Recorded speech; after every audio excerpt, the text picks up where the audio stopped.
Okay, so I think we should be good to go then, inshallah. Okay. Bismillah, alhamdulillah, wa salatu wassalamu ala rasulih al-kareem. Thank you everyone for joining us. I see those online. Thank you for joining us for our second week, or our second Ramadan session. For those who don't know, there's 4 parts. So this is the second week. We still have 2 more topics, one on atheism and the last remaining topic on good and evil. Today's session, however, is some reflections on really 2 short texts concerning understanding Quran Kareem. And Brother Mohsin can correct me if I'm wrong, but with respect to ulum al-Quran as well as usul al-tafsir, the first text being al-Fawz al-Kabir, or the Great Victory by Shah Wali Allah. The second text being Mutali al-Quran by Abul Hasan Ali al-Nadwi. And as you see here, our speaker, our guest today is Brother Mohsin. Brother Mohsin is located in Southern California. He went to the University of Chicago for his undergraduate degrees, where he studied political science and Near Eastern studies. After that, he went to Nadwatul Ulama in Lucknow, India. And now most currently, Brother Mohsin is pursuing his PhD in Islamic studies at the University of California, Los Angeles. His research is centered around the intellectual history in medieval and modern India, and more generally just historiography, Islamic history, and law. So without further ado, I'll go ahead and pass it off to Brother Mohsin, inshallah. Jazakallah khair. Bismillah ar-Rahman ar-Rahim. Firstly, I want to thank Abu Tariq for organizing this and getting everybody together. Ramadan Mubarak to everybody. May Allah accept our fasts and make it easier for us, forgive our sins, and not let us leave Ramadan without becoming a better person. See if I can share my screen.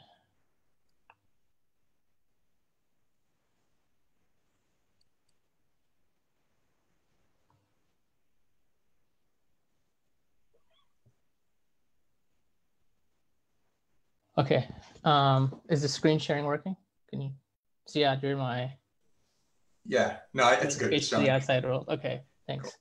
Cool. So initially, what I had thought about doing was sort of like a brief introduction and reflections on these 2 books, Imam Shah Wali Allah's al-Fawz al-Kabir and Mulana Alimiya's Mutali al-Quran, which are very short works. Like you can see, Fawz al-Kabir is like just 120 some pages, and the other book's very short too. However, as I was preparing this slide this morning, I veered more into history. So depending on time, there'll be a little bit more history and maybe a little bit less reflecting. But inshallah, we'll see how this goes. So as I mentioned, I'm going to take as my starting point Shah Wali Allah's Rahimahullah's al-Fawz al-Kabir. But really, I'm going to be talking about the whole process, or the brief history of translating the Quran into Persian and then into Urdu, and then the process of trying to understand the Quran by people who are not reading it directly in Arabic. So in that sense, this really isn't going to be a class on tafsir or ulum al-Quran, because tafsir and ulum al-Quran are specific disciplines within the Islamic sciences. They have specific works that are considered important classics that one should study, and there's specific rules about how Quran should be interpreted. And there's a whole tradition behind both tafsir and ulum al-Quran. Generally, like if you look at a work like As-Suyuti's Itqan, it's a multi-volume work that one studies to write a tafsir of the Quran. That's not what really Shah Wali Allah was doing, nor what Abu Hasan al-Nadwi were doing, as I'll be talking about. Both of them wrote their works in non-Arabic languages. Shah Wali Allah wrote his in Persian, and Abu Hasan al-Nadwi wrote in Urdu. They were writing for non-Arab audiences. And they weren't really writing to train people to be mufassirs. Rather, what they were doing was trying to help people to read the Quran in a meaningful way. And that's something that's slightly different than tafsir. And it's something also that's slightly more new and modern. So one of my points was going to be talking about the newness of this type of approach, and these type of works cater towards sort of lay audiences about how to read and understand the Quran in a meaningful way, as well as reflecting on the contribution of Shah Wali Allah in enabling millions of Muslims to read the Quran. As hopefully you guys will see, I don't think any scholar has been more influential, or maybe even as influential as Shah Wali Allah has, in terms of connecting people globally to reading the Quran. I know that's a pretty huge statement, but I think the facts will justify the fact that he has played perhaps a bigger role in connecting at least the non-Arabic speaking Muslim world, which is the majority, in reading the Quran, at least in translation.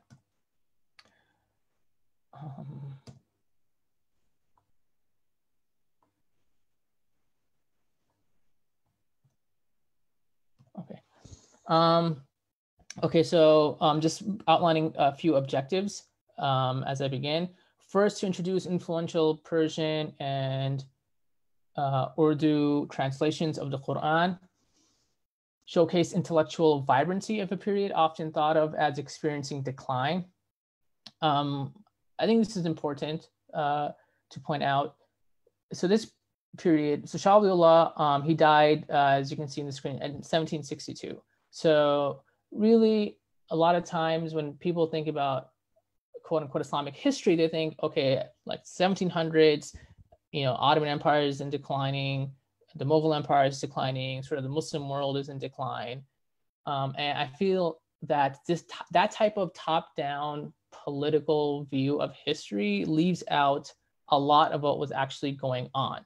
And in fact, the 18th century, that is the 1700s and also the 1800s, were an extremely vibrant moment in Islamic history, when there was a lot of really exciting intellectual activity going on globally. And to a large extent, modern Muslims, like nowadays, us in the contemporary world, are beneficiaries of a lot of that intellectual activity. So when we shift our gaze from only looking at sort of the imperial and courtly politics to looking at intellectual history and social history, like what's actually going on, we see that it's not necessarily a story of decline. Thirdly, appreciate the role of history in mediating our understanding and practice of religion. What I mean by this is a lot of times we assume that the way we think about Islam and the way we practice Islam is like, this is how it's always been. And one thing I want to show is that their history has played a big role, as we'll see. And then the last thing, hopefully I get to this inshallah, so I attempt to convey some of Shah Wali Allah and Ali Mia's advice on how to read the Quran. Just as a clarifier, Ali Mia is sort of the name that's used amongst Indian Muslims for Abu Hasan al-Nadwi. Abul Hasan Ali al-Hasan al-Nadwi is a mouthful, so normally I'll just be referring to him as Ali Mia. Okay, so I'll begin just brief background on Shah Wali Allah rahimahullah. He was born in 1703. His father, Sheikh Abdul Rahim, was one of the scholars that worked on writing the Fatawa al-Amgiriya. And his father opened up a madrasa in Delhi, Madrasa Rahimiyya. And after Sheikh Abdul Rahim passed away in 1719, Shah Wali Allah became the teacher there. After a little over a decade of teaching there, he migrated. He went to go perform Hajj, and he stayed in Mecca and Medina studying there. He eventually returned to India, back to Delhi, and that's when he wrote his Persian translation of the Quran between 1737 and 1742. And then shortly after that is when he wrote Al-Fawzul Kabir, his Persian work. It's almost like a pamphlet, really, about how to approach understanding and reading the Quran. And this is Shah Wali Allah's grave in Delhi. This is the picture I took, I think, back in 2013. Not a lot of people don't know where it is. It's not a popular site amongst Muslims in Delhi. So just a little. This is what Delhi looked like in the colonial period in the 1800s. If I don't know if you can see my cursor, but Shah Wali Allah's Madrasa Rahimiyya, it wasn't inside the main city, inside the city walls. So this is the Jami Masjid of Delhi. This is like the center of Delhi. This is like the main street, Chandni Chowk, cutting through Delhi. So the Madrasa Rahimiyya was not within the main walls of Delhi. A lot of the teaching was a bit removed from the courtly politics, although there was some relationship between the the Mughal royals, but the Madrasa Rahimiyya was somewhere outside of the walls, just as a historical detail. Okay, so Shah Wali Allah writes in his introduction to Fathur Rahman, his Persian translation to the Quran. In his introduction, he explains why he's undertaking this task of translating the Quran into Persian. He was not the first one to do this. Many Persian translations existed, but he felt that they were all inadequate for the task he had at hand. And so he says he wanted to write a translation in simpler Persian, not in very literary, ornate Persian, nor in very succinct and abridged form. But he wanted to write something in simple Persian that the awam and the khas, sort of the lay Muslims, the general Muslims, and the elite Muslims. And he says for the juniors and the seniors, perhaps translation could be for the lower classes and the upper classes. And he mentions what he was intending is that this should be something that children and families that are not sort of the elite in India, children of soldiers, craftsmen, common Muslims, who are not given the opportunity to mix in maybe in schools and madrasas, in royal learning, even they would be able to understand it. So that was his goal, to write a tafsir in Persian that would be easily understandable. And then, but it should also be something that would benefit sort of the educated elite. And he says, just as Muslims are busy in gatherings, they are busy in gatherings reading Maulana Rumi's Masnavi and Sheikh Saadi's Gulistan and Sheikh Fariduddin Attar's Mantiq al-Tayr and stories of Farabi and Maulana Jami's Nafahat al-Uns. I thought how nice it would be if they likewise read this translation and ponder it with understanding. If that is meaning the first group, if that is engaging with the words of the awliya of Allah, then this is the actual word of Allah. So one thing we sort of gain from this little tidbit is that even those Muslims that were engaged in sort of religious gatherings and religious circles, what Shah Wali Allah calls Yaran-e-Sa'adat, those who are intellectually looking for bliss. Even the religious elite really are not reading the Quran. Persian classics, works about Maulana Jami's Nafahat al-Uns, it's a collection of stories about sort of Sufi saints. These draw even the religious people's attentions much more than even the Quran does.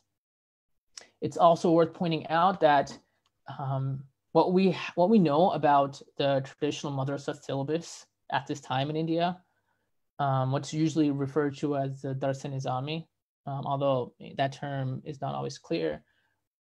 There wasn't really any much formal teaching and studying of hadith, as well as of tafsir. We know that they probably read some of Tafsir Jalalain and maybe one other partial tafsir, but there wasn't a strong tradition in the Indian madrasas of really engaging at length with tafsir. They were much more interested in fiqh, in philosophy, and in logic, and in usul.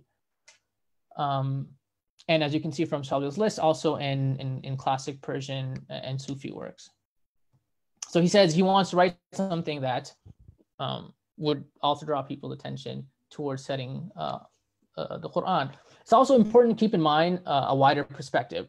So he's writing this book in Persian and he's writing it in Delhi. But this map shows sort of the range of what we might call the Persianate world. All these cities on the map, from Sarajevo in the west to Nanjing in China, to areas in Russia in the north, these are all places where Persian literacy is very important. Even if Persian not necessarily spoken, but being able to read and write Persian in all these cities is extremely important. So this is what historians call the Persianate world. Shah Wali Allah is, has a general idea of many Persian works of about the Quran exist, and he's aware of them because he critiques some of them and saying that they're too literary and stuff. And so when he's not necessarily writing specifically for imagining only a local audience, but like a Persian is not necessarily a local language. It was quite a global language at this time. The Mughal elite knew Persian, the Ottoman elite knew Persian. A sign of being sort of a courtly elite was that you had memorized a lot of Persian poetry and stuff. So really he's writing for a quite international audience when he's translating this Persian, the Quran into Persian. Now his emphasis on trying to get lay Muslims to understand the Quran and so that they can engage with thinking about it. This is connected to Shah Wali Allah's idea that the main purpose of the Quran is that it's supposed to rectifies people's nafs, rectify people's soul. It's supposed to make people, Muslims, better human beings. This idea of tahdhib al-akhlaq, tahdhib al-nafs, tahdhib al-qulub. That's the center of Shah Wali's idea of what the Quran is all about. And the way that the Quran does that is if people understand it. So Shah Wali's idea is that the Quran's meaning and understanding, and then being able to sort of work on that understanding, is how people, Muslims, actually improve their lives and become better Muslims, become closer to Allah. So understanding the meaning of the Quran is really important, even for like non-scholarly lay Muslims who don't know Arabic. This emphasis on everybody, even lay people, understanding the meaning of the Quran is quite new. This is not the dominant opinion in the Muslim world at that time, even before Shah Wali Allah. The Quran was not. The Quran is obviously a text that some people understand, but the Quran was and still is much more than just a text. But during Shah Wali Allah's period and his intervention, what I see him doing is tilting it more towards seeing the Quran as a text that should be understood, more than forms of knowledge that are embodied. So I'm going to talk a little bit about embodied knowledge and what that means in relation to in studying the Quran. So this image is from an amazing book by Rudolf Weirs, who's also a Muslim and is a professor as well. And he wrote this book about Quranic schools in West Africa. It's called The Walking Quran, and the image is really captures this image. It's sort of verses of the Quran made out to be perhaps a father holding a child's hand, about how the Quran was imagined to be something that's inside the body, not necessarily a piece of text. And so he says that knowledge in Islam does not abide in text, it lives in people. If the goal was not so much to impart discursive knowledge as to transform a vile lump of flesh into God's living word, then remolding the body was essential.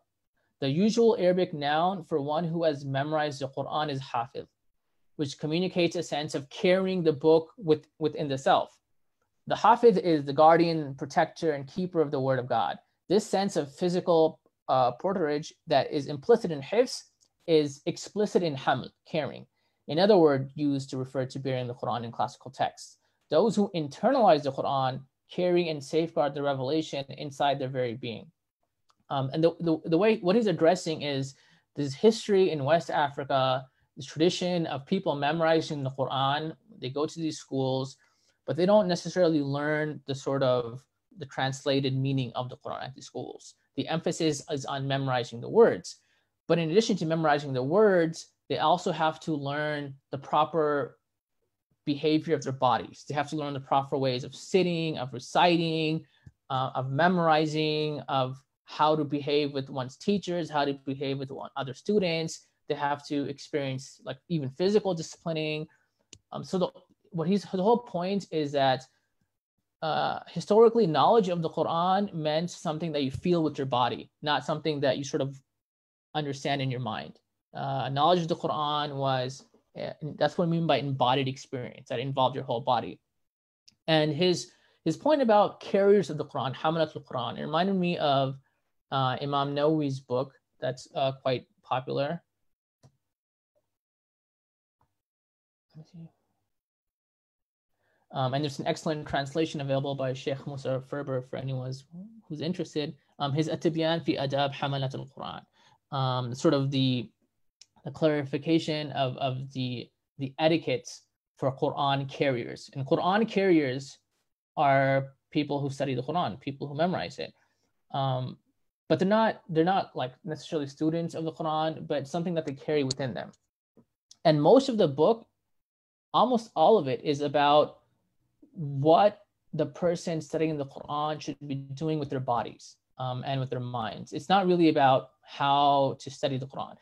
And this book is interesting because this book, Imam Nawawi, rahimahullah, he wrote it for a general Muslim audience as well. This book, he's clear in his introduction that he's not talking, it's not a book of Quran or tafsir for a very small scholarly audience. This is a book for sort of the general people in Damascus and people who read Arabic about behavior with the Quran. And the emphasis is on what you should be doing with your body.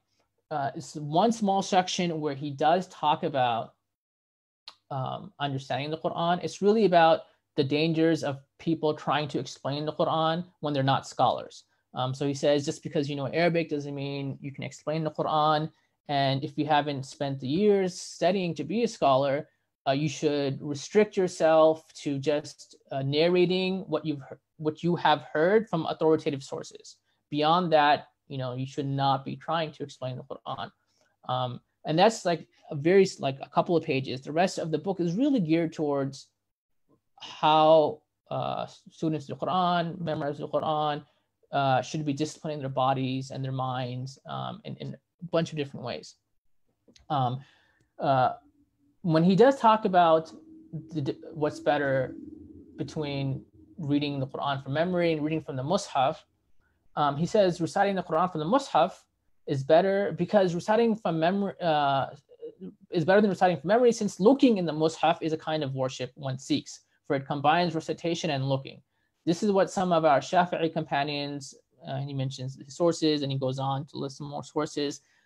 His point is that even when you're using a mushaf, it's not so much that you're reading the Quran. Like, the benefit of using a mushaf is that seeing the words, not actually necessarily even primarily understanding it, just the act of seeing the word is a form of worship. And so that's why it's better than, even if you have memorized it, than reciting from memory, because you engage more of your body by looking at the mushaf. So this kind of gets into this idea of the Quran as not mainly a text, but as something that your body has to interact with. Now, this way of dealing with the written word was, and with the Quran especially, was quite common. This was, I would say, the dominant trend for various reasons. But the point of the written word was not primarily to be understood. There were so many other functions and uses for the written word. So you memorize the written word, meaning that you carry it in your body. You ingest the words. So Rudolf Weirs talks about how in West Africa, students, they write on these wooden boards when they're learning to memorize the Quran. And then when they wash it, they actually collect the ink that's been washed off that they wrote the Quran with, and they drink it.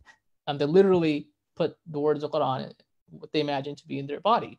Imam Nawawi also talks about if you write Quran on whatever food, you can eat that as a way of taking the Quran in your body. So you ingest words, you inhale words. There's a lot of emphasis historically on the importance of breathing specific ways to recite.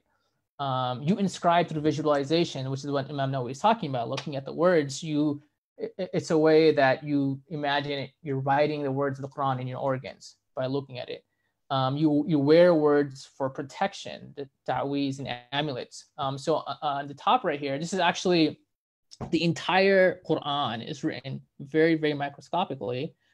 This is an Ottoman Quran, and it's meant to be something you could roll up the entire Quran and an amulet, ta'weez. I'm not going to be getting into the fiqh of all this. I'm primarily talking about this historically as the more common ways people dealt with the Quran, and how now the reasons why we can look at it more in terms of text and understanding. These little miniature Qur'ans are also meant that you can put in your pocket as a form of protection. And then lastly, you decorate to glorify and celebrate the word of God. So like historically, these were the various ways in which people really interacted with the Quran, much more commonly than reading it as a text to be understood. Part of the reason was you didn't really have books before the printing press. So this image right here of a Quranic, of a mushaf, this is from the 19th century in Africa. Like this, something like this would not be widely available to every single Muslim in the world, like the way in which printed Qur'ans are now, and the ways in which electronic Qur'ans are now. This was it's a type of mushaf that would be primarily meant for reading, and it's quite bulky. It's not easily transportable. It probably wouldn't last very long. So before really the printing press, the written word had so many more uses and functions, and Muslims use it much more than just reading the word to understand it. So I hope that's kind of clear, because I'm going to be talking about Shah Wali Allah's intervention in that. I can't see if there's any questions, so I hope Ziad will let me know if there are any questions, because I know this is kind of abstract. And if anyone does have any questions, I know the setting is on mute. All you have to do is raise your hand, and we'll go ahead and unmute you if you do have a question, inshallah. Okay.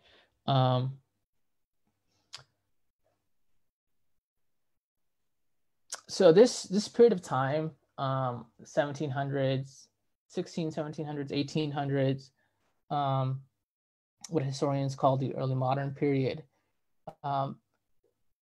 there was, like, globally, a shift towards more careful reading, and giving more importance to words for reading as opposed to all these other uses. The reasons why that started happening are somewhat varied. They have to do with the centralization of empires, whether it's the Ottomans and the Mughals in China, similar things in Europe, paper, bureaucracy, increased centralized school systems. But globally, there were shifts where it became much more important to learn through reading texts. So there was a much more emphasis on reading and writing for the purposes of learning, and less so for all those other purposes that I had just mentioned. So when Shah Wali Allah was living in the 1700s, he was living at a time when there's much more production of writing going on than beforehand. We have so many more manuscripts available from during this time. Writing for the purpose of instructing and taking words and books for the purpose of understanding started to become much more, in a sense, common than before. Not that it had never happened before, but compared to all those other uses I talked about, there was a shift towards reading for the purposes of understanding and learning. So there is one question that's asking if you're aware of the source that says Persian was common in some areas like Cairo and Aden. Yeah. So the map I had used, that's from a book. This is from a book, The Persian World, Frontiers of a Eurasian Lingua Franca, edited by Niall Green. I think it came out 2 years ago. So like this is a map of the Persian world, taken from this book. And there's many other books on what's called the Persianate world, the sort of linguistic world where Persian was really important. I hope that answers the question. So Shah Wali is living through like this period of time where there is a much more emphasis on the written word for the purposes of reading and understanding. And it's during this time that he writes his Persian translation of the Quran, and he writes it so that it's easily understandable for common Muslims. Actually, in his introduction, he even writes instructions to copyists about how it should be copied, so it's easier for people to read it. About if you have colors, use a red dot to signify where verses end and start, or sentences end and start, so it's easier. Make sure that you keep the lines of the Arabic separate from the Persian. His instructions, he gives instructions to the copyists, because this is before publishing. So the ways in which these works spread is that you have professional copyists who copy it, or students copy it, and that's how works spread. By the way, as a side note, it's very common to hear that, oh, the printing press came so late to the Muslim world because the ulama were against it, because the ulama are against technology and advancements and civilization, and that's why, like, one of the reasons like the Muslim world, quote unquote, declined was the late use of the printing press. You know, like Gutenberg was using it in Europe by, I think, like 1500s. It didn't really start being used in the Muslim world really until the 1800s. And India became the hub of the printing world in the 18 and 1900s. There were more printing presses in India, like Muslim printing presses in India in the 18 and early 1900s than there were anywhere else in the Muslim world. But the reason that there was like this 200-300 year gap between when Europe started using the printing press and when Muslims started using it, it's not because the ulama were against it. Yes, some ulama were against it, specifically in the Ottoman world. Indian ulama had really no issue with it. But I think we're magnifying and giving too much credit to ulama here. there's an article by Professor Al Green from UCLA, and he specifically cites that the initial printing press of Gutenberg, it was just too expensive to import and to use. There were so many professional copyists in the Muslim world. It was just so much cheaper to have text copied by copyists than to import the Gutenberg's printing press to print it. Economically, it just didn't make sense until in the very early 1800s, the Stanhope printing press was invented, which made it much, much more efficient and cheaper to use. And after that printing press is invented, the cheaper version, then all of a sudden it's very common in the Muslim world within decades. This is a side note. A lot of times I think we, especially when it comes to blaming people for a supposed decline, we tend to give a little too much credit or blame, depending on how you see it, to ulama. Okay, that being said, Shah Wali Allah, when he wrote his Persian translation, this was before the printing press. He wasn't really thinking about having it printed, but he was thinking about it would be mass copied. So he's giving instructions to copyists in his introduction.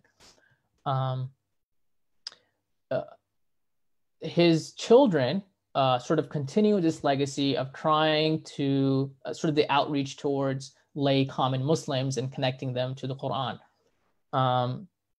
His son Shah Abdul Aziz, who died in 1824, he wrote a Persian tafsir to the Quran called Fathul Aziz. And he wrote it because one of his students was a convert Muslim. And he asked Shah Abdul Aziz to write something that would help him as a new Muslim to understand the Quran.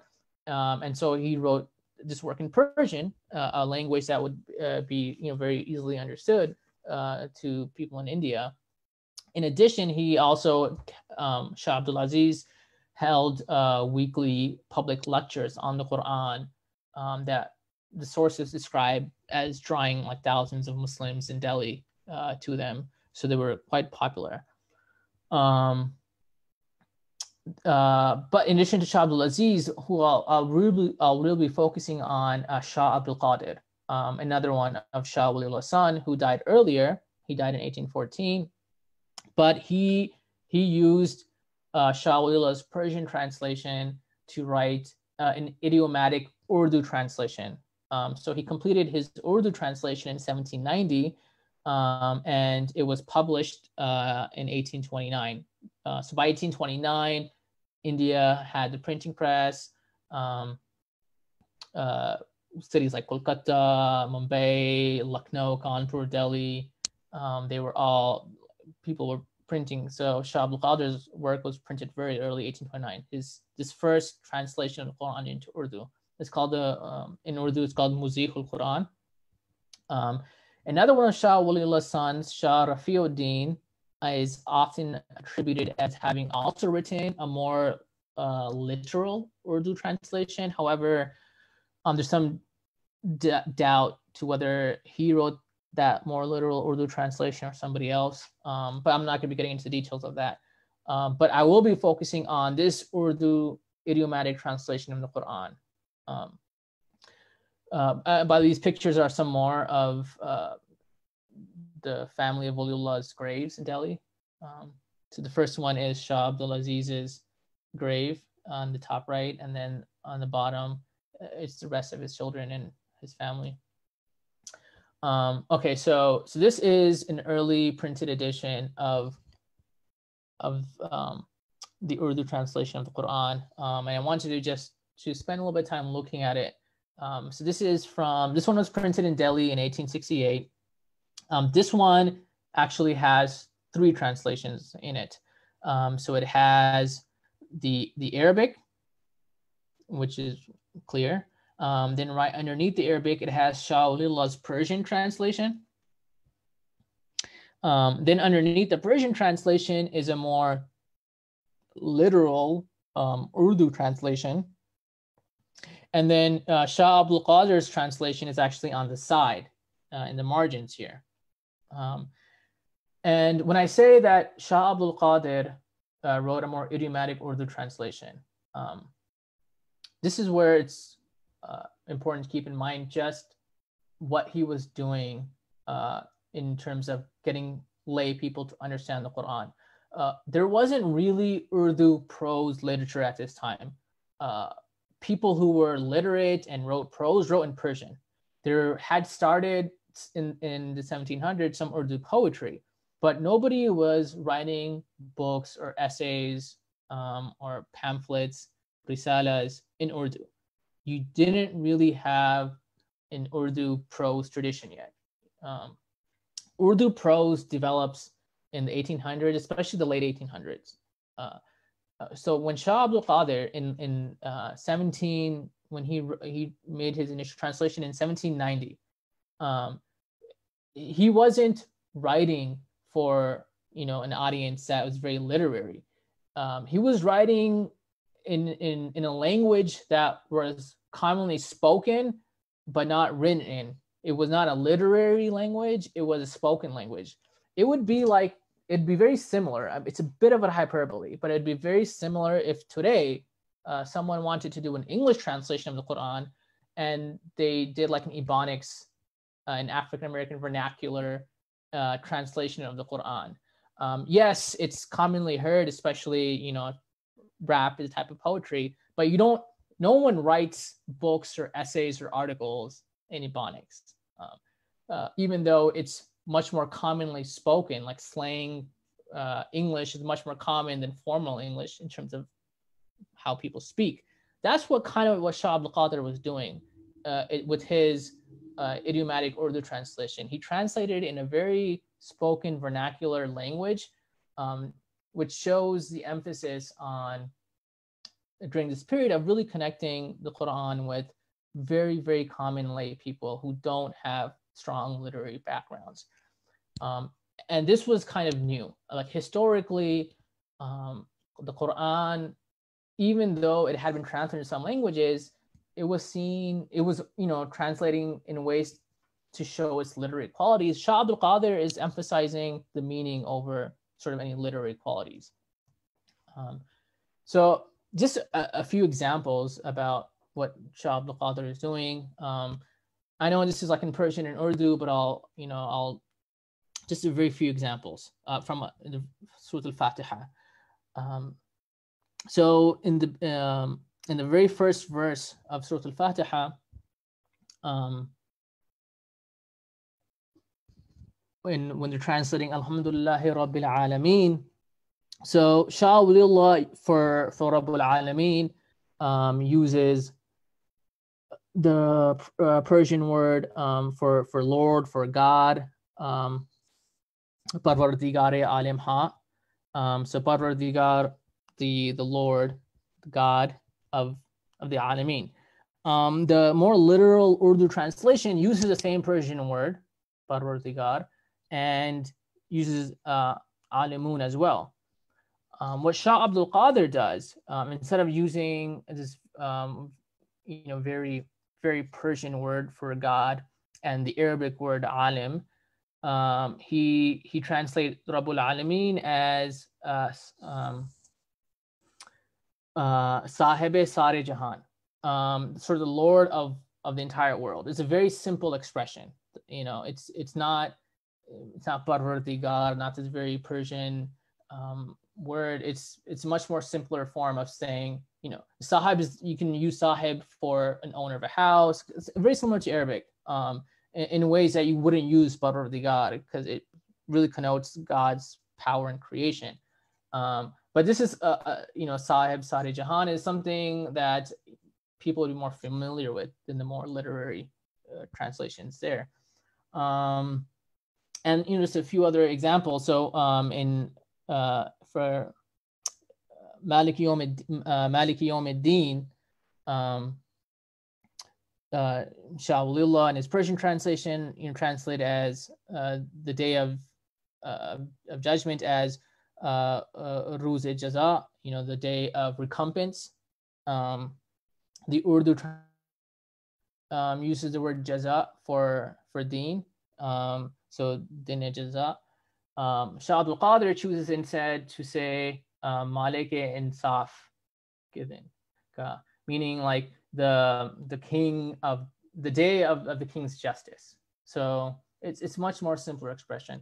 What I'm trying to just get at here is his preference for a simpler language than a more literary language. So if you can think of like the Persian as being like the old school Yusuf Ali with the these and the thous, and Shah Abdul Qadir being, like I said, a very slang translation of the Quran.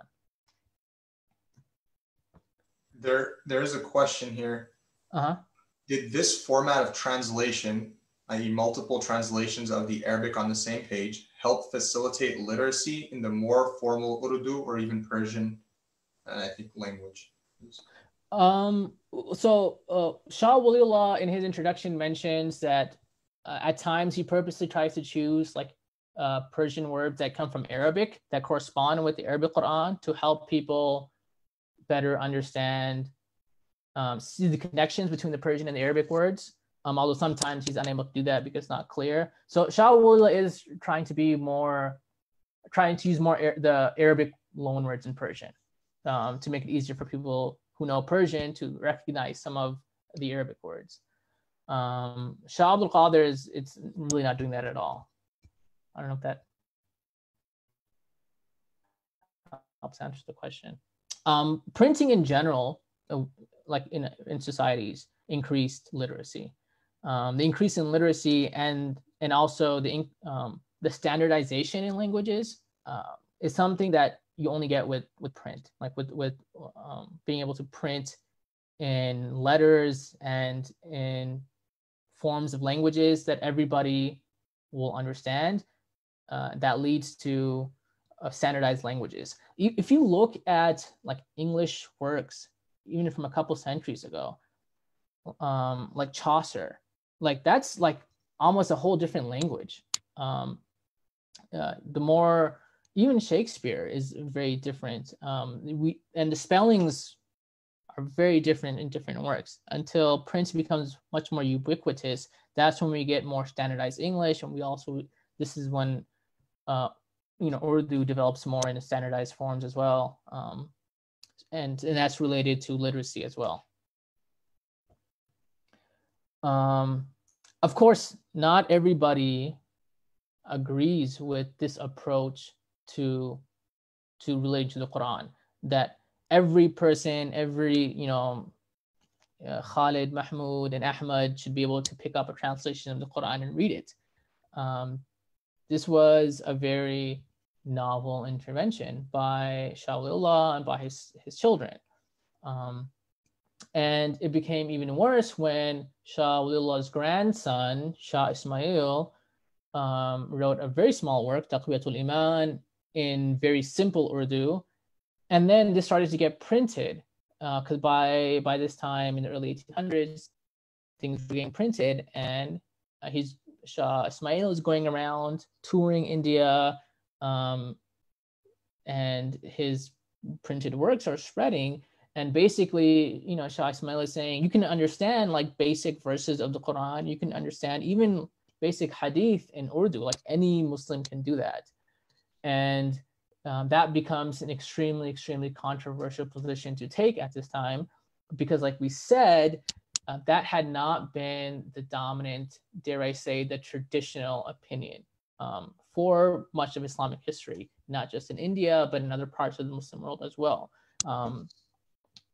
And so what I call the Empire Strikes Back, you get this response and condemnations of popularizing scripture in vernacular languages. And one of the earliest and fiercest critics in India is the scholar Fazl Rasul Badayuni.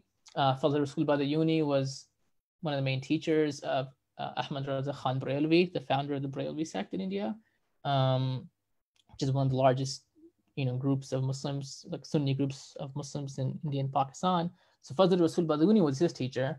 Fazl Rasul Badayuni was an extremely accomplished scholar. He had studied in Mecca and Medina. He had studied in Baghdad before coming back to India. So he had a very we can say a very like top-notch intellectual pedigree. And he started writing counter tracts against this group of the Wali Allah family. And so Fazl Rasul Badayuni argues in one of his books called Saif al-Jabbar, for some reason, this new edition of Saif al-Jabbar, the editor needs to be fired because Saif here is written with the Saad, which means the summer of the compeller. And really what he's trying to say is Saif al-Jabbar, the sword of the compeller. But anyways, Fazl Rasul Badayuni, he says that when, like in the very beginning of the Quran, when Allah subhanahu wa ta'ala says, when, when people recite it, they're saying, guide us to the straight path. What is the straight path?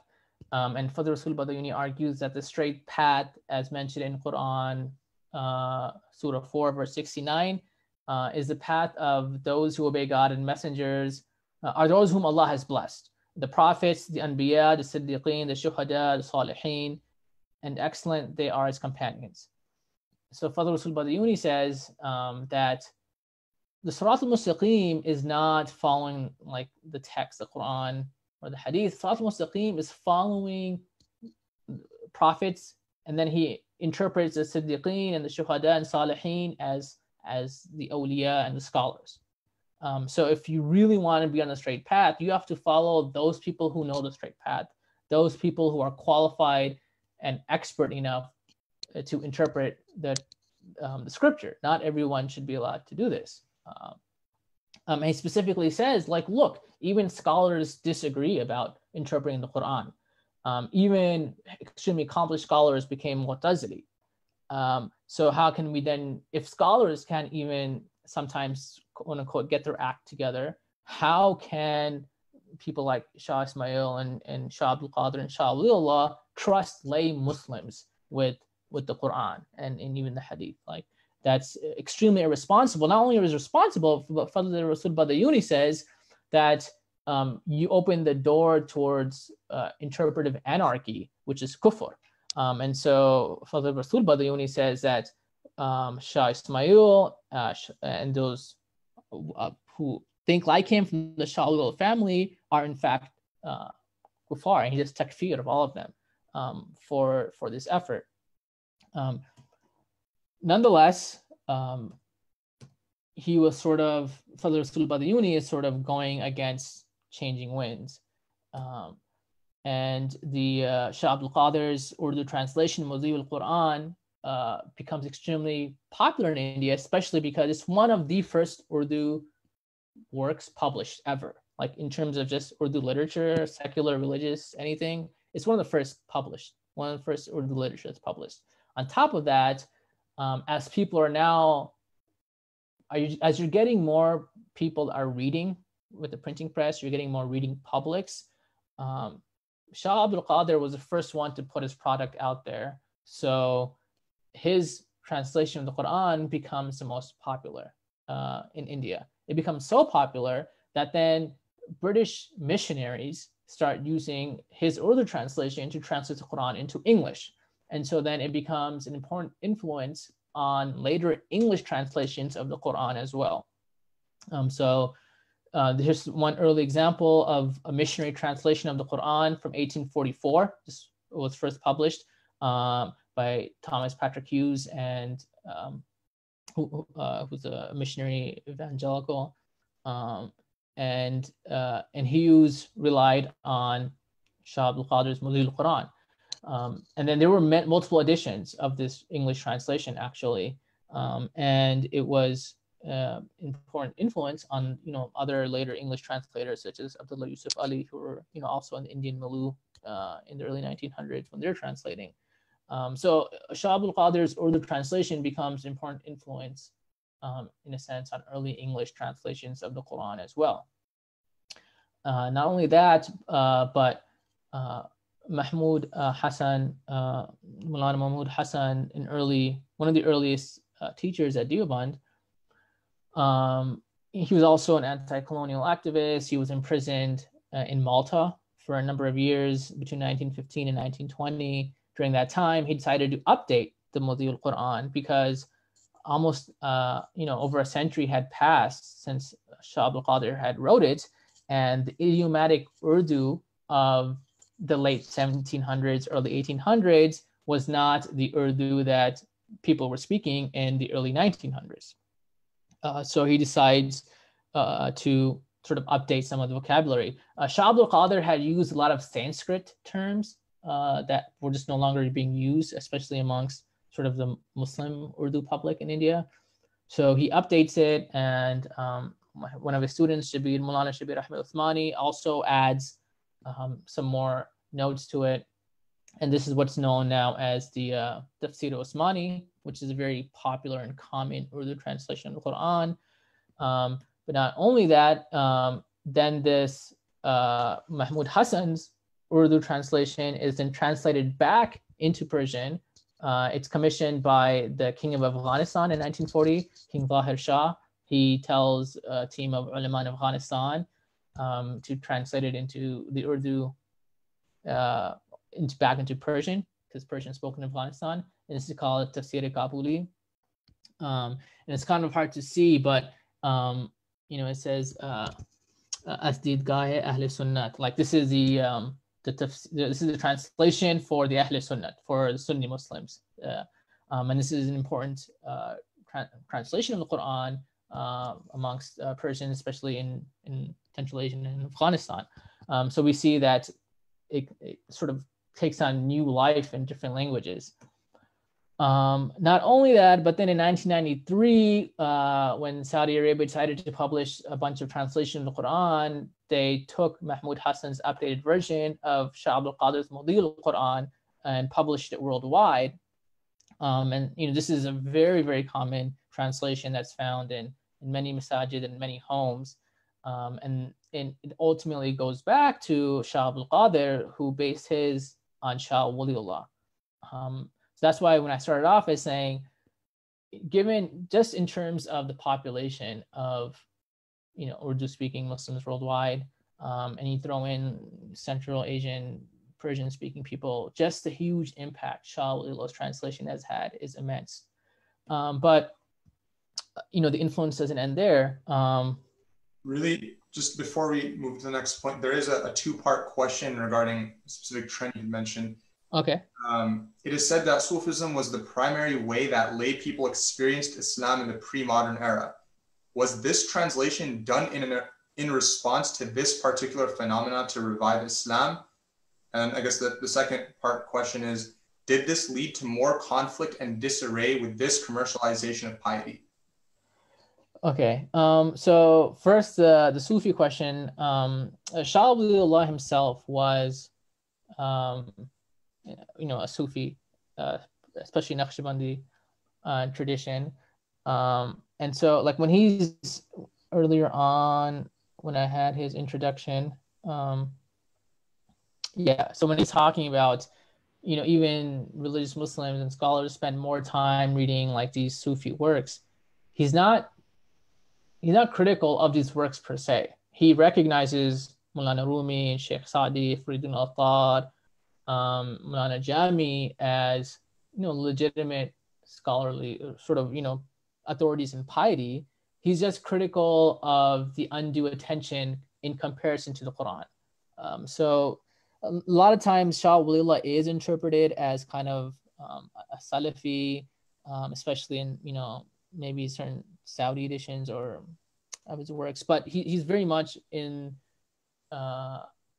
he's a very much a part of the intellectual milieu of India at the time, and that included aspects of the Sufi tradition. So he's not anti-Sufi. He is critical of a lot of Sufi practices, such as visiting the graves and a lot of rituals which he deems as bid'ah.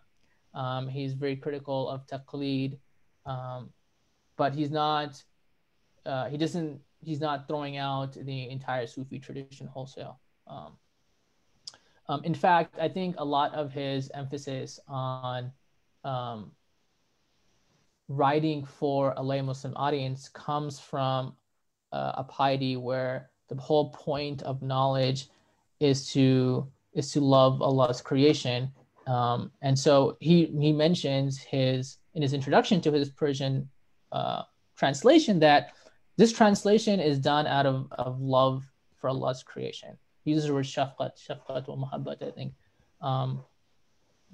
So you can sort of see like this motivation of love for God's creation as the reason for trying to connect God's creation back to God. So there are very important Sufi intellectual traditions that Shah Wali Allah is being motivated by, even as he's critical of other aspects of it. In terms of commercialization of it, the print.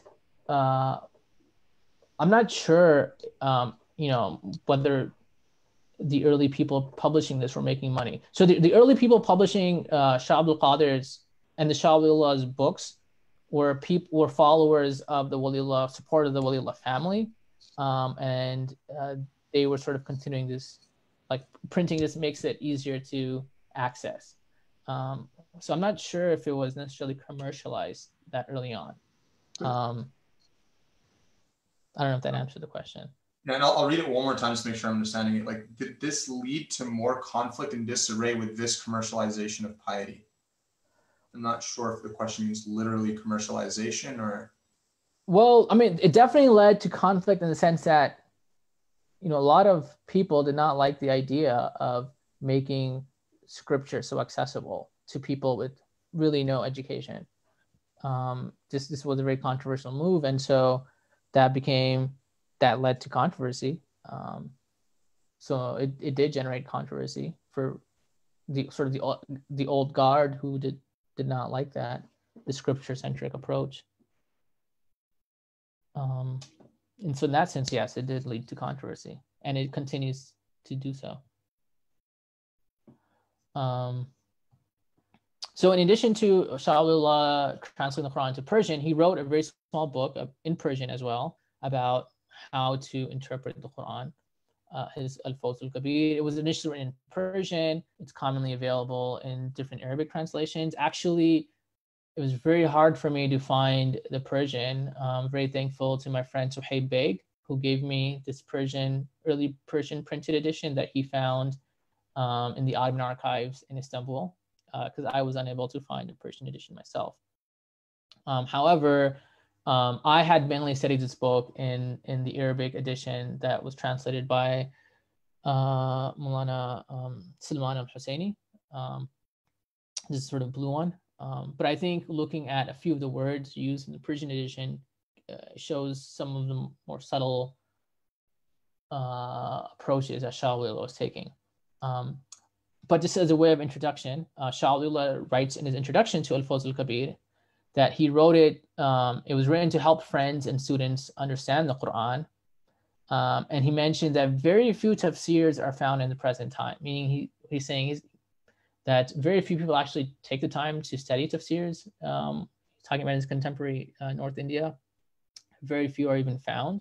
But not only that, he makes a bold claim that if anyone studies this like a little short work of like 120 pages, it'd be more useful than spending one's whole life reading commentaries. And to contextualize this bold claim, Shah Wali Allah does not think that basic understanding of the Quran is something that is difficult. Repeatedly, he emphasizes that basic understanding of the Quran can be achieved with minimal sort of background knowledge, which is why he intended his work to be so small. It's being very minimal in terms of what he thinks is necessary. He's not trying to complicate and put up barriers between Muslims and the Quran. At the same time, though, the whole point is he wrote this is because he also recognizes that the Quran is a serious text. It's not a free-for-all. But he thinks that people who deny the ability for any Muslims to benefit from it, there's too much of an extreme. This book, so Maulana Ubaidullah Sindhi who was a student of Maulana Mahmud Hasan and a Deobandi graduate. Kind of a very interesting character because Maulana Ubaidullah Sindhi, first of all, he's from Sialkot. He's not from Sindh. He was a convert from Sikhism, and he became Muslim. Then he went to Deoband. He became a scholar. Then he became sort of a socialist revolutionary, and he was trying to make like an Indian, Afghan, Ottoman alliance against colonial powers. That's when Mahmud Hassan got caught and was imprisoned in Malta. But aside from his sort of more revolutionary activities, Maulana Ubaidullah Sindhi was also teaching both in India and in Mecca. And so while in Mecca, he was teaching Al-Fawzul Kabir to students in Mecca, and two Malaysian brothers studied it with him. And then they went back to Malaysia and wrote a Malay version of Al-Fawzul Kabir, and became an important work for Malaysians to understand how to approach the Quran. So Shah Wali Allah's works became influential in Malaysia, and then similarly also in Indonesia. So one of Maulana Ubaidullah Sindhi's students was also an important Indonesian scholar who went back and taught the works back in Indonesia. So we see again just the huge impact that Shah Wali Allah has had in terms of connecting, I would say, more Muslims today to the Quran than perhaps very few other scholars would come that close that have impact making the Quran accessible. And this was not, he's not writing an extremely, like erudite, heavily researched monograph. He's doing what we would call sort of public scholarship in service of the most amount of people as possible. So the Fawzul Kabir, I think we have some time left. Okay, so I do get some time for reflections on it. So now I'll be talking about the actual book, and I'll be interjecting a little bit from Alimia's work, who's also influenced by Fawzul Kabir. But before I move to the reflection part, are there any other questions about this background history?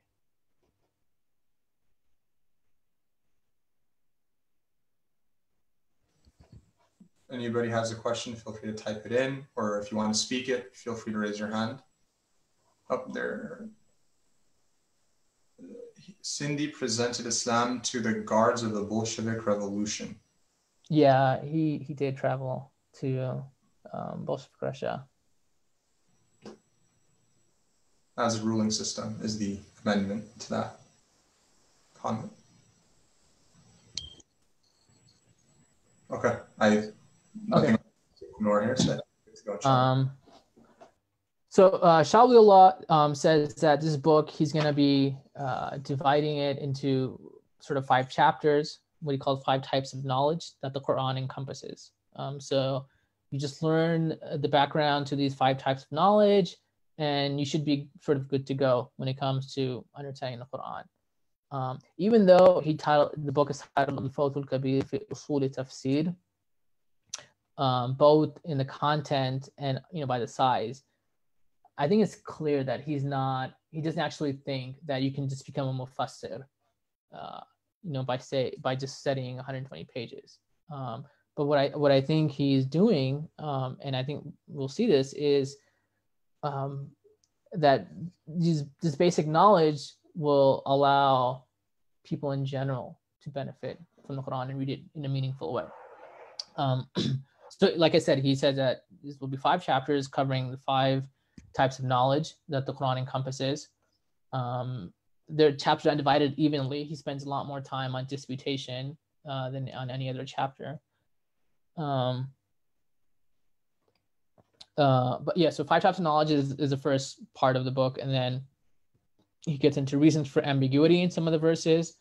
In this section, it does get a little bit more technical. He starts talking about the Arabic language. In the 3rd section, eloquence and subtleties of the language of the Quran was actually really interesting. I'm not gonna get time to actually get into it, but I'll just mention it here briefly as an introduction. In this section, he does get into the importance of the oral aspect, meaning the importance of the sound of the Quran. So again, for Shah Wali Allah, although the textual aspect of the Quran is important, like reading it and understanding it, it's not just text. The sound of the Quran is important. The rhythm and rhyme of the Quran is important, as well as when you're reading it properly, you have to breathe in a certain way as you're pausing at certain places and then continuing and elongating your pronunciation.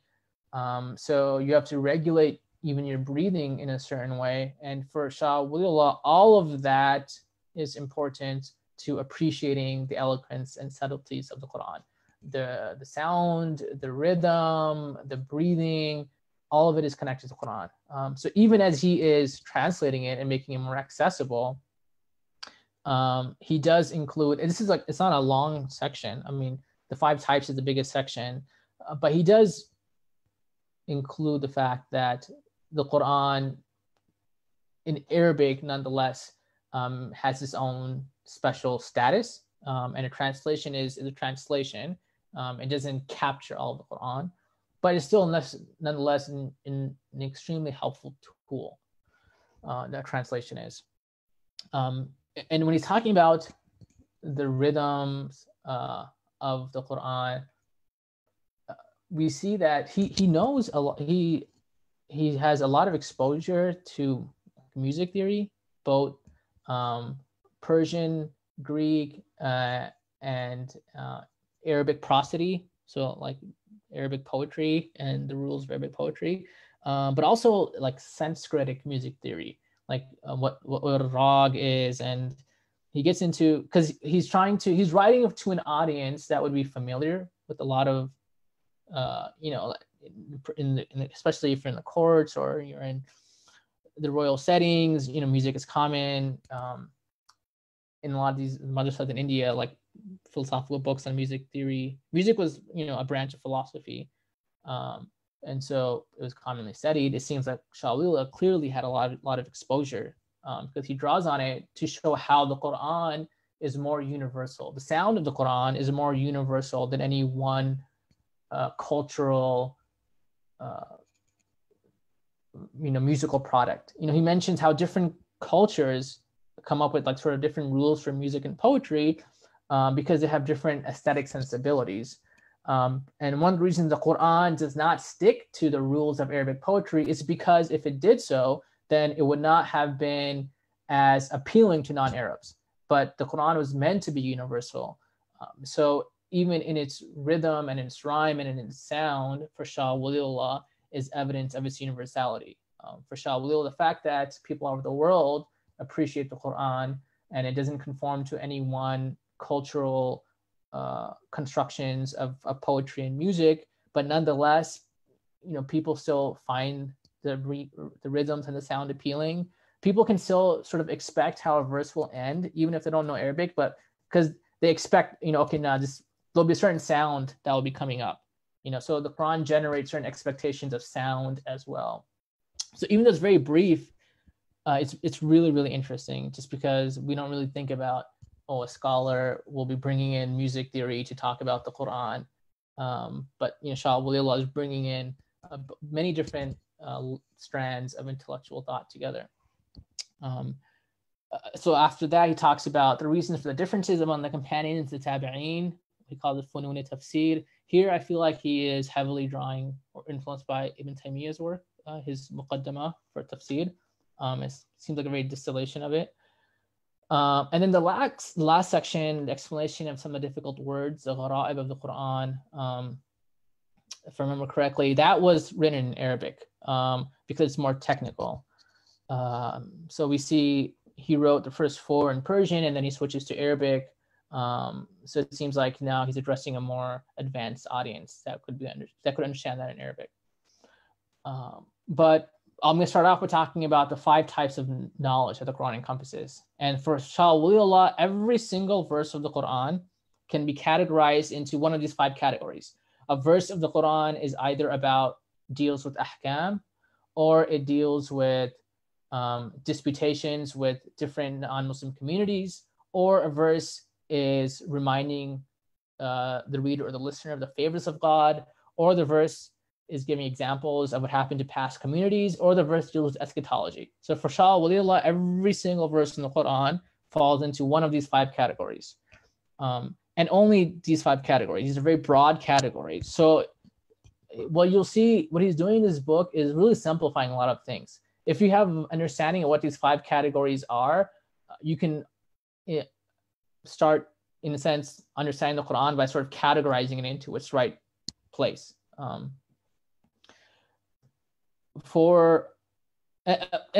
Just one of the reasons why looking at the initial Persian was interesting. I mean, I only looked at like the first page really because my Persian is not great and it would take me a long time. But for when he talks about ahkam, in the I didn't get to it. In the Arabic translations, it says that the rules of ahkam cover, domestic life and so العبادات والمعاملات والاجتماع والسياسة المدنية. The Persian for al-ijtima' is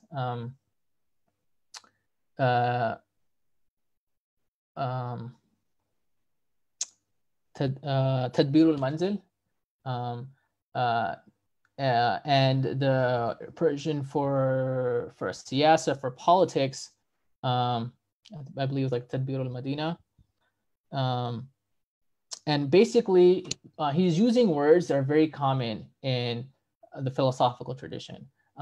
So philosophies from like Avicenna, actually, I think going back to Aristotle, but then through Avicenna and through Ibn Sina and other philosophers, philosophy is categorized into philosophy deals with like personal ethics, it deals with household social ethics, and it deals with the politics of the city, with politics, and it uses these specific terms.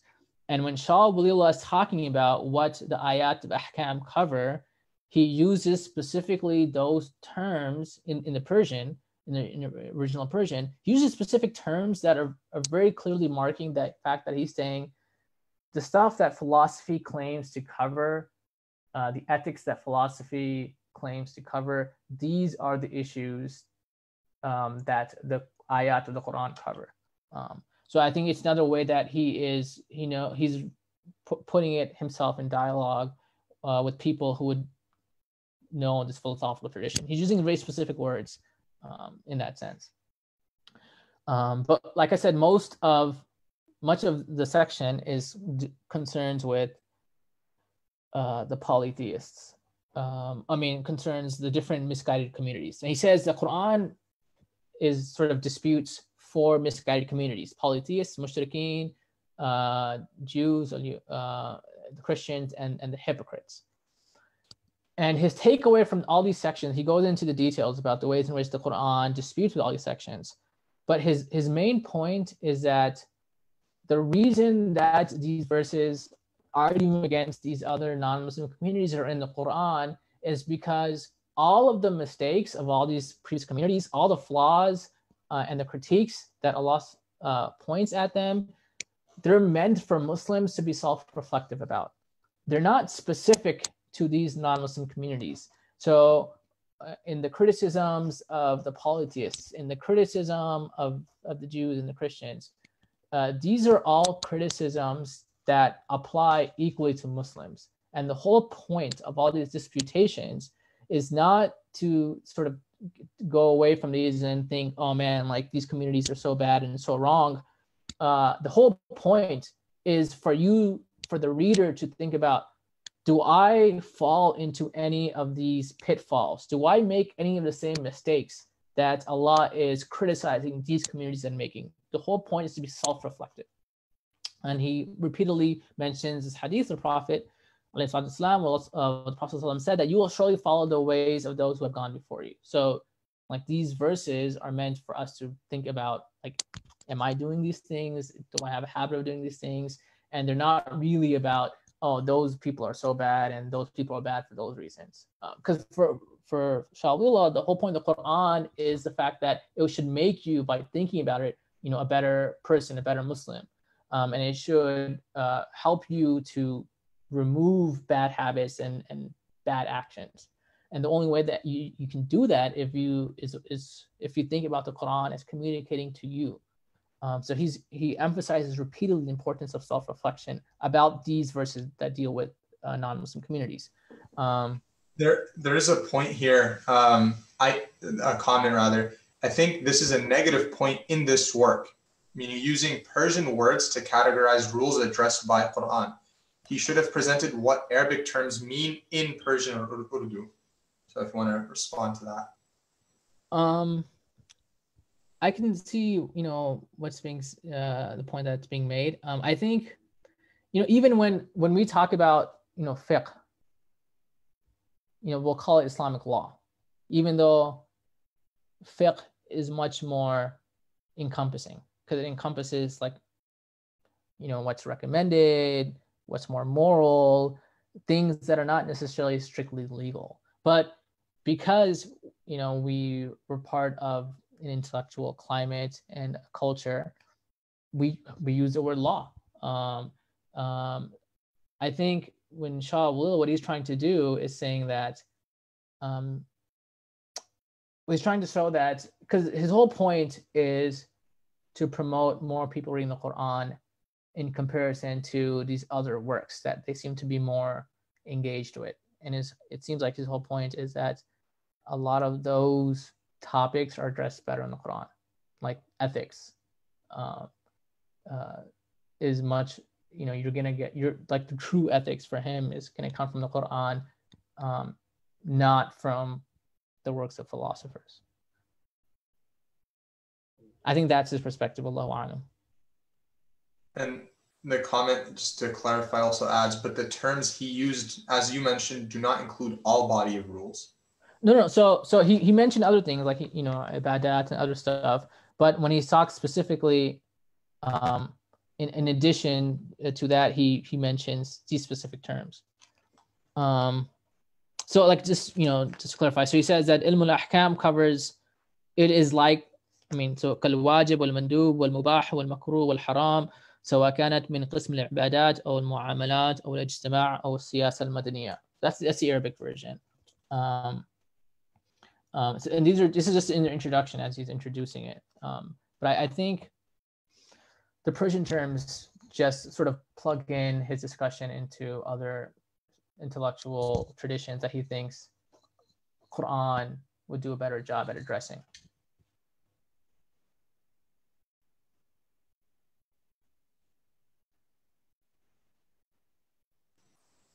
Okay, there isn't any follow-up there. One of the so as he's discussing these different non-Muslim communities, when he talks about the polytheists, he believes that the mushrikeen of Arabia, they still had a memory and some connection to the religion of Abraham, and he sees a lot of the specific rules and statements of Prophet ﷺ are as being reforms of or reminders of that Abrahamic religion.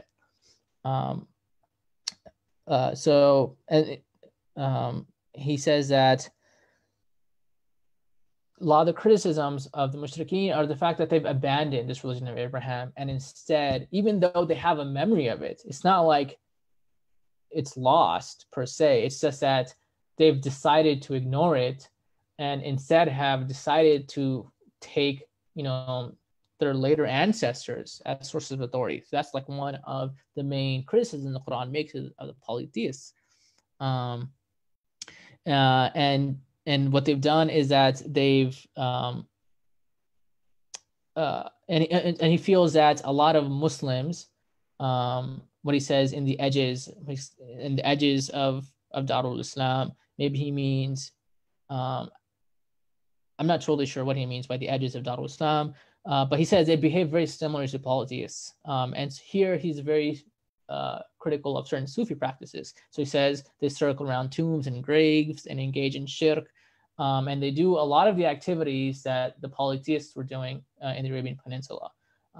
And so he feels that like for his immediate audience, who are probably much more aware of what Shah Wali was talking about, these type of practices, the first thing they need to start doing is seeing, here there in India in the 1700s, like, am I engaging in a lot of these activities that the polytheists are being accused of? But I think something that would be more relevant to us would be a major criticism of the polytheists is their indifference towards an afterlife. And Shah Wali Allah hints that from looking at pre-Islamic Arabic poetry, we can see that there are remnants of beliefs of an afterlife. It's just that they've chosen to be indifferent about it and not be concerned with it. And I feel that in many ways, that's a bit relevant for Muslims today. I don't know if it's very common, at least for Muslims here in America, to be engaged with doing tawaf around tombs and stuff. I think America is a more Protestant country, and our forms of Islam are more Protestant. We don't really have Sufi shrines and graves in America, but the indifference towards an afterlife, all those critiques are, I think, more pertinent. So as we read the Quran and we look at some of these critiques that Allah is saying, they're sort of drunk in their ignorance, not concerned about what's going to happen. That's more pertinent, this indifference. By the way, I forgot to mention, Shah Wali Allah believed that even for students who are studying to become scholars, they should, and obviously also like general Muslims, they should study the Quran before they study any tafsir. So they should go through the entire Quran before, and ideally, with the help of someone when they have issues, but they shouldn't jump into tafsirs, because he believes that tafsirs put a mediator between the reader and the Quran. And he comes off as being quite critical of tafsir works in general. He feels tafsir works either go too much into law, or they go too much into kalam, or they go too much into grammatical and linguistic issues, or they go too much into philosophical issues, or they go too much into talking about issues of literary eloquence, or they narrate everything. They narrate everything anybody has ever said. And so he feels that a reader just gets lost from what the Quran is actually saying by diving into tafsirs. Whereas once one gains a familiarity with the Quran, gets familiarity with, even in translation, of a feel for it, then they can go to tafsir to look up things. But he's very cautious against just people starting off as studying tafsir without having gone through the Quran. And in this is something that Shah Wali Allah mentions, but it's much more emphasized by Alamiya in his book, that there's he actually mentions much more specifically the certain pitfalls of jumping into tafsir without familiarity with the Quran. And he mentioned specifically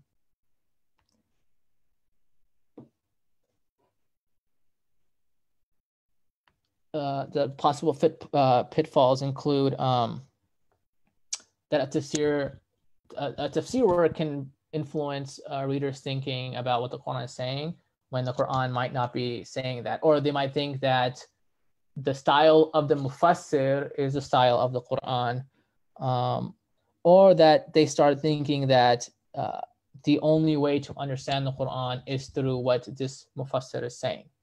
And so Abul Hasan al-Nadwi mentions those three potential pitfalls of relying on tafsir without first a familiarity with the Quran.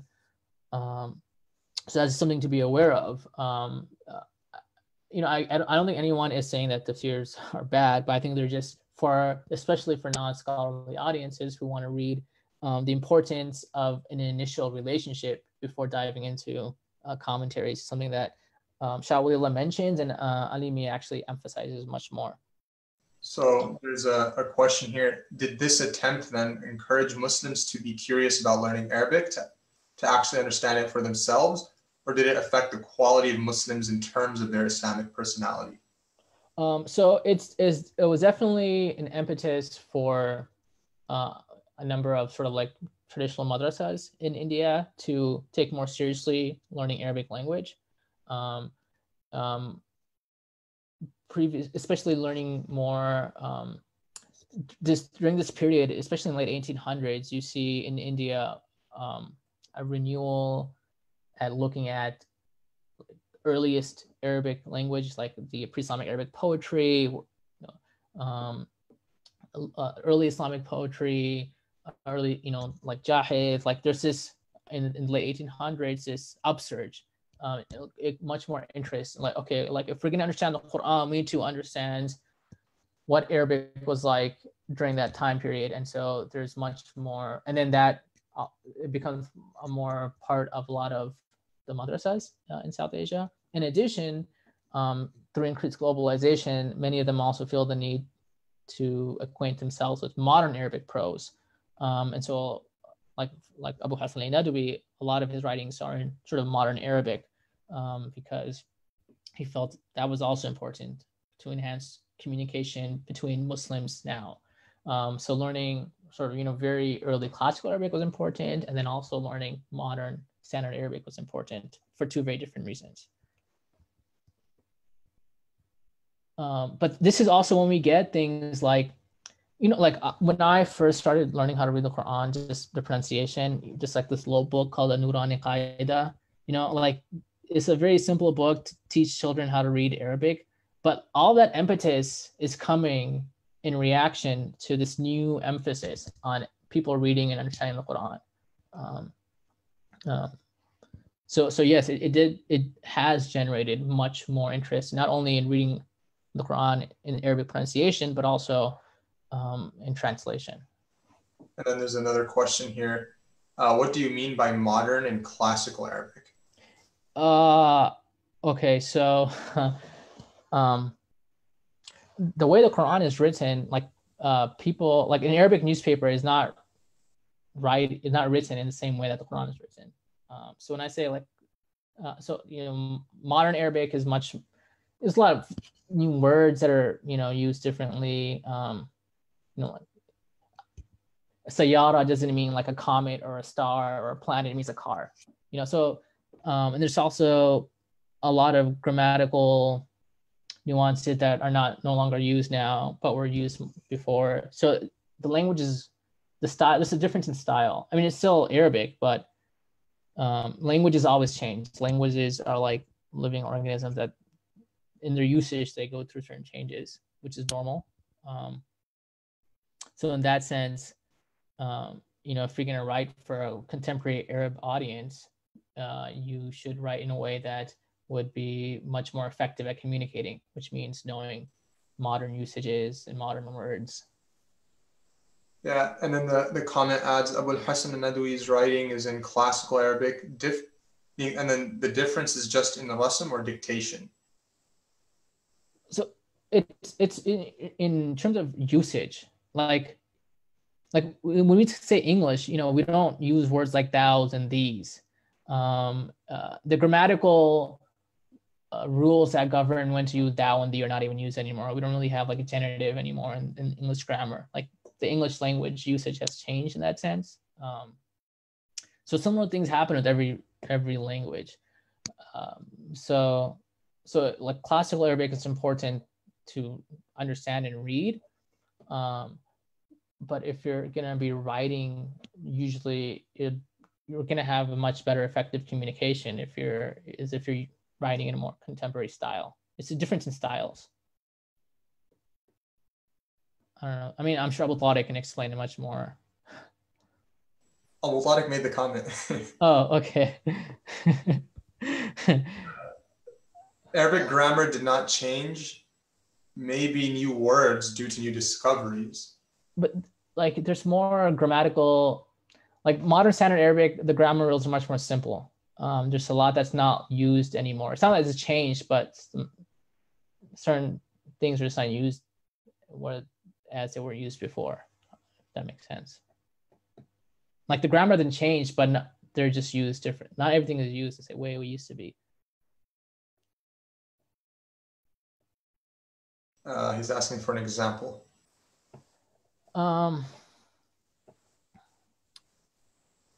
Like in verb patterns, there's, in what we say, like in modern standard, like in sort of certain verb patterns that have quadrilateral roots are not as common as they used to be. Little subtleties like that.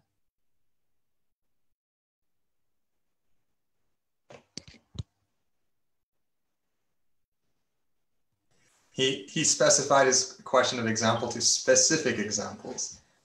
I mean, if you speak in classical Arabic now, like people are gonna assume that you're giving a khutbah. Like, does he agree with, like, generally, like if I were to go to an Arab country, and I don't really know like spoken Arabic very well, so I only speak in classical. I mean, not but it's sort of formal, and people, it sounds like a khutbah. Like it's the language of the khutbah. It's not really the language that people generally use for writing articles or speaking or on the news.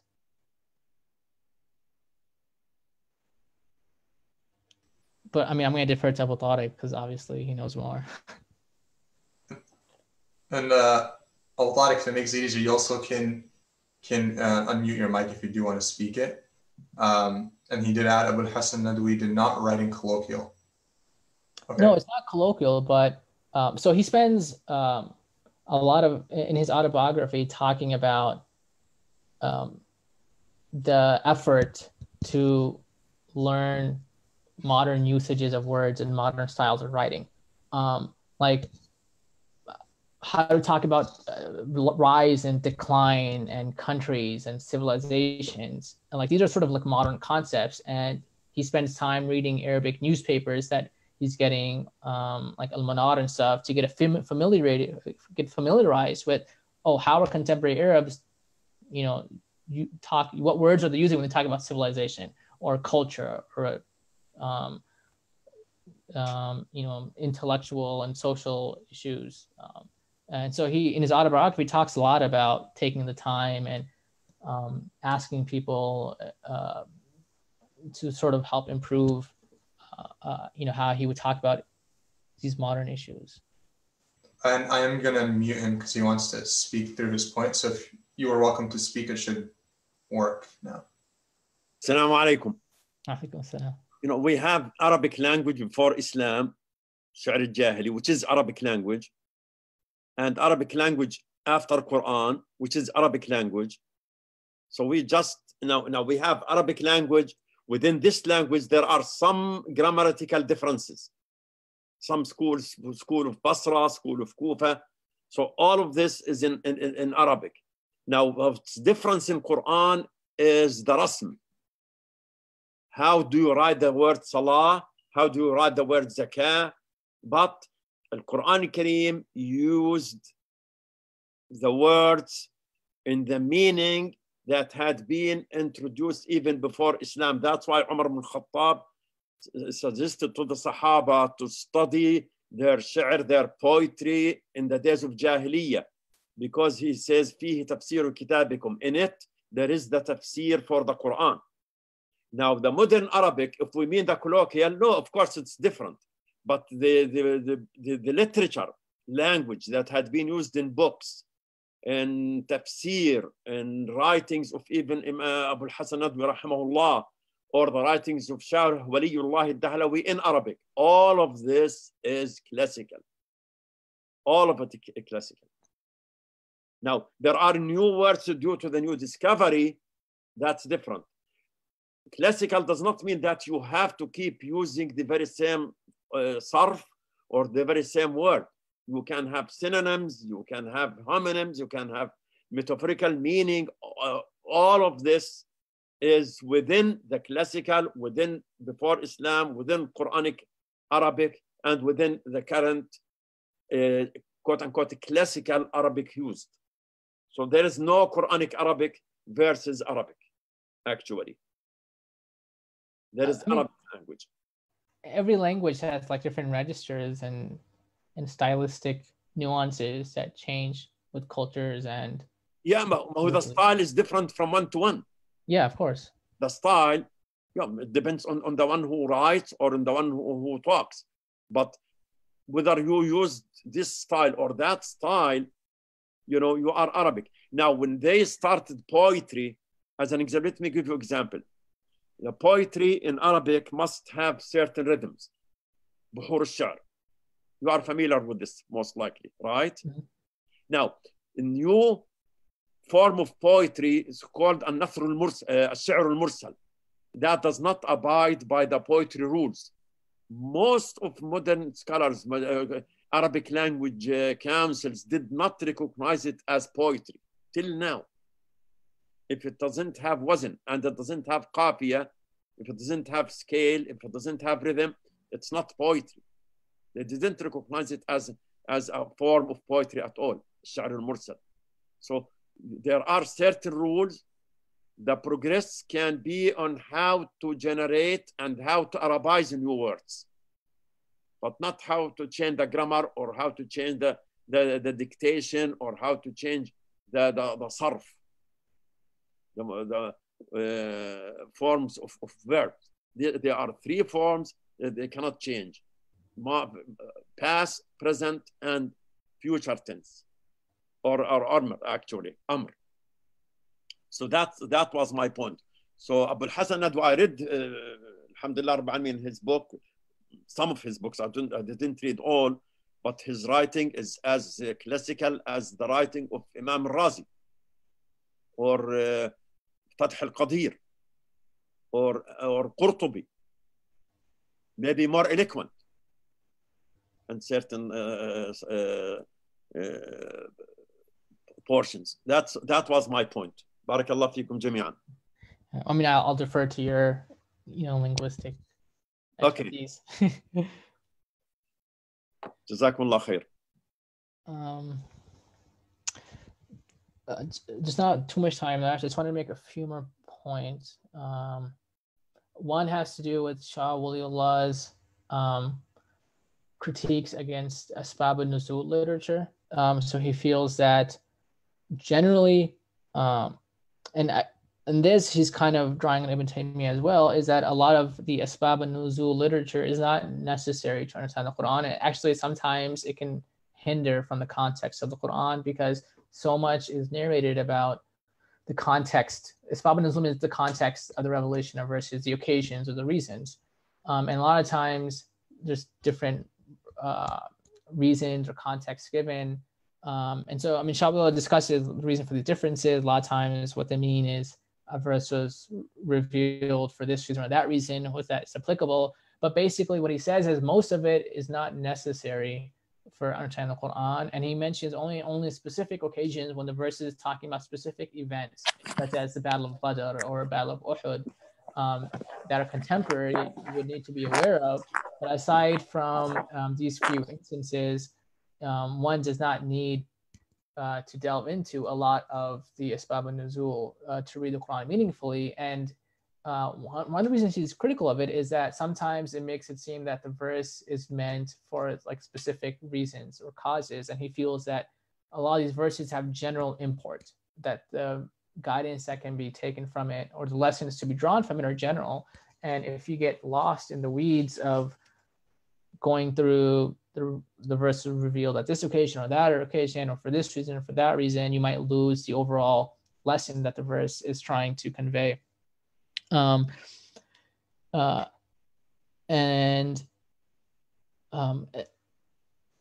sort of running a little out of time, I'm just going to give one example related to the ways in which the Quran is meant to be self-reflective and the pitfall sometimes of going into tafsir,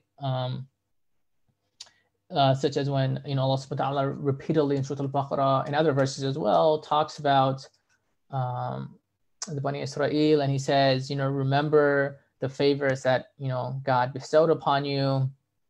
And then, the verse, there's different endings to different verses, but just continue. And we favored you over, all of mankind. We favored you over the Alameen. And so, in Shah Wali Allah's perspective, like these verses are meant to be reminders of not to forget to be grateful for the privileges one has, for the favors that God has bestowed on them, and to use those responsibly. That a lot of times, just because one has been bestowed certain blessings, certain favors, certain privileges, is not an indication of one's sort of moral uprightness. It can be a test, as it was often for the Bani Israel. And it's important to always be conscious of, one's blessings and privileges and use them responsibly.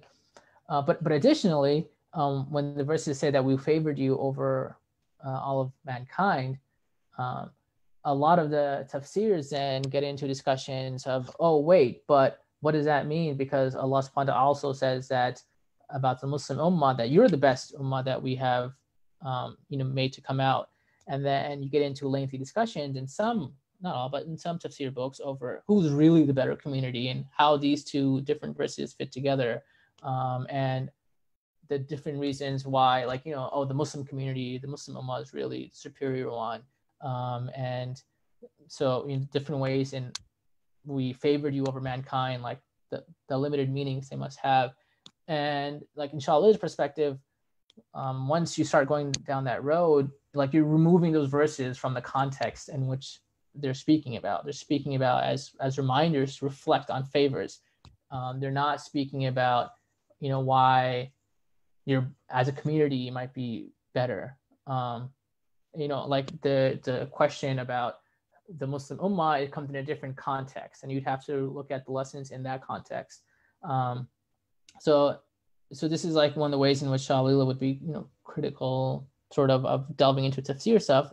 And then they bring in a lot of Israeliyat, they'll bring in a lot of stories that Shah Wali Allah does not like, because he feels that all of these details don't enhance the meaning and they actually could take away from the context.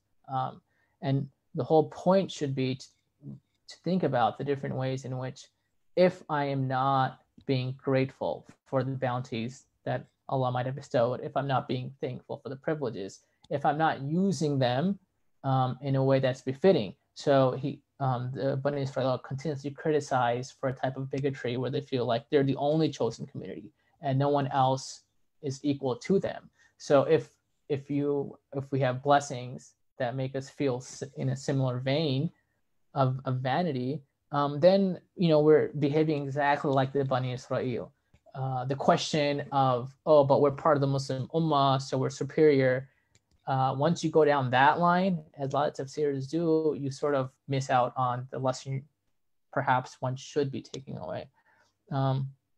So I found that to be very relevant. And then Abul Hasan al-Nadwi, he mentions that there's so many verses where Allah talks about the believers who are successful, and he lists so many different qualities of those who are successful, and those should be occasions to reflect, like, do I fit actually? Does as a reader fit in any of these categories of the mu'mineen who find success, rather than interpreting them as evidence for why, by virtue of being a believer, I'm going to be successful. So I think, as a non-scholar reader myself, I found this emphasis throughout both Shah Wali Allah and Abul Hasan al-Nadwi on self-reflection in the Quran to be personally very helpful for me.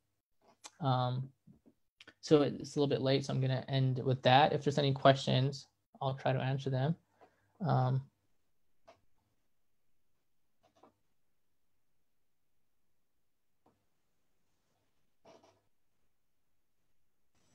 I'll say it again, just as a reminder, you can always comment the question. You could privately message it to an account here at the Al-Arqam Institute. For those on Facebook as well, comment. Of course, raise your hands if you want to speak them. Abul Tariq said, Jazakumullah khair.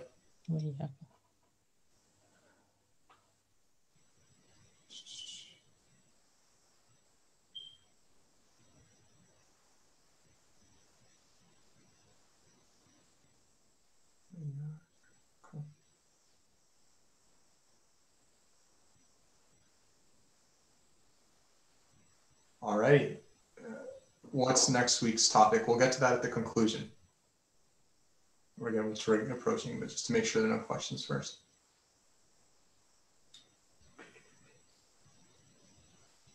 Jazakallahu khairan, Mohsin. And that's from Uthman.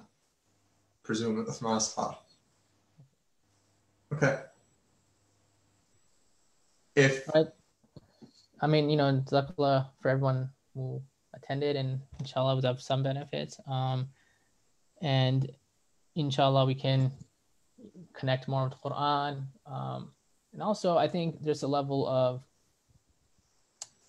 inspiration or ambition. I mean, I'm sure Shah Wali Allah didn't imagine that a little very simple Persian translation would have such a huge momentous influence globally. But the sincerest of actions can have large consequences even beyond our own lifespan. So that's just always important to keep in mind. Our lifespan are very minute compared to existence, and the most sincerest of actions can have huge consequences. So inshallah we can take heart from that as well.